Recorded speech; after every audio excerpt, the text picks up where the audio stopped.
আরেকটা অংশ বলে যে কথা মাঝখানে কথা আমি ভুলে গেছি, শেষ করে দিচ্ছে না, 1 মিনিট 2 মিনিটে শেষ করছি। একটা দামি আরেকটা উসুল বলে আমার বয়ান শেষ। বুঝছেন?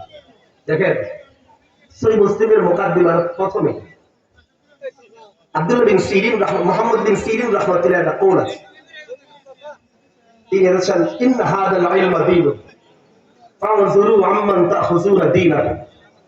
যে দেখো, এটা দ্বীন। আমার কথা শেষ করেন, এটা কি? আরো আসতে, এটা কি? ফানজুরু আম্মান তাখুযুনা দীনাকুম। ওই দ্বীনের ক্ষেত্রে না, তুমি যার কাছ থেকে দ্বীন শিখো আগে তারে দেখানো, আগে তারে কি করে না। সহিহ মুসলিমের কিতাবুল মুকাদ্দিমার একদম শুরুতে যেটা দ্বীন, এটা দ্বীন, এটা দুনিয়া না। দুনিয়ার ক্ষেত্রে কি বলছে শোনো, কে বলছে শোনা দরকার নেই, কি বলছে ভালো তোমার, খারাপ তোমার, কিন্তু দ্বীন, দ্বীনের বিষয়ে যখন কেউ কিছু বলে, এক কথা যত সুন্দর বলুন, যত খন্ড নাম্বার পৃষ্ঠা নাম্বার, খন্ড নাম্বার পৃষ্ঠা নাম্বার রেফারেন্স দেখ, ওগুলো বাদ দাও, আগে জিজ্ঞেস করো গোয়ারি তুই কে, তোর পরিচয় কি। আগে পরিচয় জানতে হবে দ্বীনের ক্ষেত্রে। বলেন কার ক্ষেত্রে? দ্বীন যার তার কাছ থেকে নেওয়া যায়। এরাও বলবে কোরআন প্রতিষ্ঠা করবে, আপনারাও বলেন কোরআন প্রতিষ্ঠা করবে, কোনটা ঠিক? কোরআনের বিধি বিধানগুলো সর্বপ্রথম কারা আমল করেছেন? সবাই বলতে হবে কারা আমল করেছেন। কাদের সামনে কোরআন নাযিল হয়েছে? আরে সাহাবীদের সামনে কোরআন নাযিল হয়েছে। হ্যাঁ, নবীর উপরে কোরআন নাযিল হয়েছে, সাহাবীদের সামনে নাযিল হয়েছে। এর মানে কোরআন কি বলতে চায়, নবী কি বুঝাতে চান, সবচেয়ে ভালো বুঝেছে তো সাহাবায়ে। বলেন না কারা বুঝেছে? হ্যাঁ, সাহাবীরা বুঝেছেন। আমি ১৫০০ বছর পরে আইসা কোরআনের বিধান যা বুঝবো, এর চেয়ে ১০০০ কোটি গুণ ভালো বুঝছেন তো সাহাবায়ে। বলেন না কারা বুঝছেন?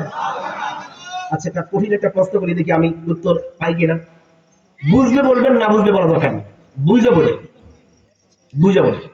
আমি একটা প্রশ্ন করি, আল্লাহ তাআলা ফেরেশতাদেরকে এখন যে কথাগুলো বলতেছেন, আল্লাহ ফেরেশতাদেরকে আদেশ করেন না?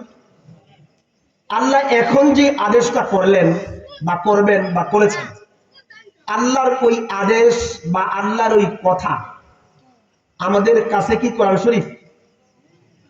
বুঝে শুনে বলে। আল্লাহ এখন ফেরেশতাদেরকে যে কথাগুলো বলতেছে, আমাদের কাছে কি এগুলো কোরআন?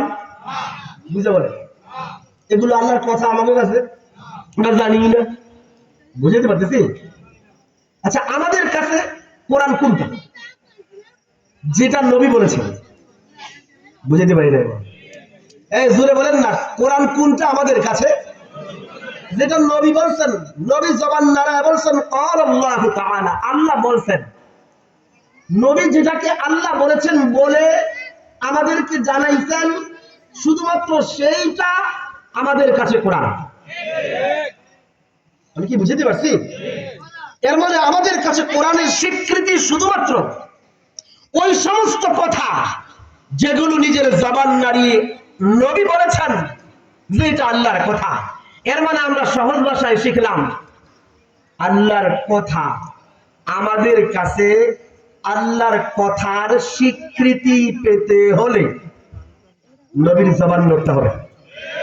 মাশাআল্লাহ, বুঝতেছেন? দেখা যায় নবীর জবান না নড়লে আমাদের কাছে আল্লাহর কথাটা, আল্লাহর কথার স্বীকৃতি পায় পায় পায় পায়।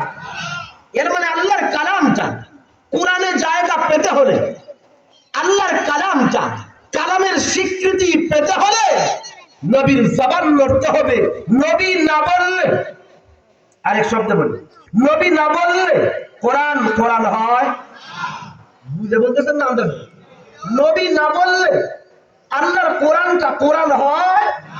কোরআন কোরআন হতে হলে নবীর জবান নড়তে হবে, নবীর বলা লাগবে যেটা আল্লাহ বলেছেন। নবী না বললে কোরআন কোরআনের স্বীকৃতি পায় না। এর মানে নবীকে সরিয়ে দিলে কোরআন পাওয়া যাবে? বলেন যাবে? যাবে।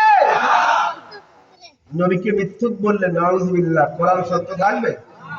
বুঝে বলেন থাকবে। যেই জালেম বলে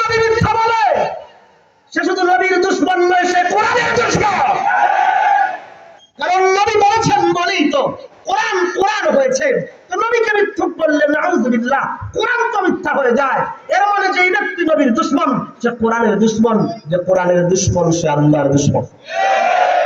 সেটা আরেকবার বুঝে বলে। আচ্ছা, আমাদের নবী সাল্লাল্লাহু আলাইহি ওয়াসাল্লাম কোন কথা বললেন, কোন কাজ করলেন, যদি কোন সাহাবী তার জবান নাড়ায়া না বলেন যে আল্লাহর নবী বলছে আমি শুনছি, আল্লাহর নবী করছে আমি দেখছি, আল্লাহর নবী সমর্থন করছেন আমি দেখছি, কোন সাহাবী নিজের জবান নাড়িয়ে নবীর কথা, নবীর কাজ, নবীর সমর্থন বর্ণনা না করলে নবীর ওই কথা, কাজ, সমর্থনের নাম আমাগো কাছে হাদিস হবে না।